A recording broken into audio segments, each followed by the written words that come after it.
Covering developments on this very closely for us today is our Ukraine correspondent, Gulliver Cragg. He's with me now. And Gulliver, just bring us up to speed this hour on the latest on the flooding and those evacuations as well. Well, the Ukrainian authorities say that around 80 settlements are at risk of flooding. I'm not sure how many have already been flooded, but they include the town of Kakhovka, which is on the Russian-occupied side of the river. I think actually the worst flooding may well be on the Russian-occupied side of the river, from where we have less reliable information. On the Ukrainian side, an evacuation program is underway. At least 1,000 people have already been evacuated. Volodymyr Zelensky convened this meeting of the Security Council, talking about needing to put in place everything possible for the humanitarian effort. At that meeting, though, it was also pointed out that a large amount of machine oil from the hydroelectric power station almost certainly leaked into the river, so that's compounding the difficulties that this is going to cause. And also, some of these areas which are at risk of flooding are areas that are mined due to the ongoing fighting, and so it's possible that mines, I think, could float in the water. And Gulliver, as we heard in that report, Ukraine and Russia blaming each other for what we're talking about today. In your view, who is most likely to be responsible for the apparent explosion of the dam?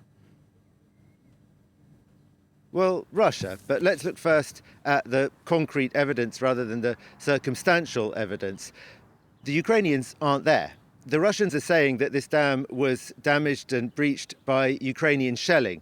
Now, the dam has already been shelled. The road across it has been hit many times. It didn't make a huge hole that let all the water through. It would be extremely difficult, perhaps not completely impossible, but extremely difficult to blow up a dam with a missile fired from further away. The Ukrainians say that it was exploded by the Russians having laid explosives on site. There's also some confusion in Russian messages on Telegram early on, in the very early hours of the morning. They started talking about an explosion having happened due to explosives on site themselves before coming up with this line that it was a Ukrainian long-distance missile strike. Let's not forget that the Russians have form for accusing falsely the Ukrainians of destroying things with long-distance HIMARS missile strikes. They did it with the prison at Olenivka in Donetsk region. There is video in other places of them placing fragments of HIMARS in places in order to accuse the Ukrainians of having fired those high-precision long-distance missiles that the US supplied them with. So the Russians have form for making this kind of stuff up,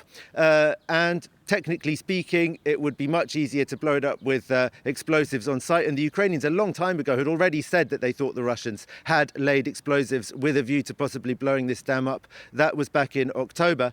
Then we can look at the circumstantial evidence and who stands more to gain from this. It's true that the flooding will also affect Russian defensive positions on the southeastern bank of the Dnipro River. But the consensus seems to be that it is going to do more to hamper the Ukrainian offensive to take back that territory than to help it. And also, I mean, as the German Chancellor Olaf Scholz put it, this is true to form for Putin with his wanton and apparently irrational destruction. It's a move that has a lot of people in Kyiv rather worried about just how far they're going to go. These Russians, Putin's regime, just how irrational they appear capable of being and how reckless. Gulliver Cragg, live for us there in Kyiv, Ukraine. Thank you very much.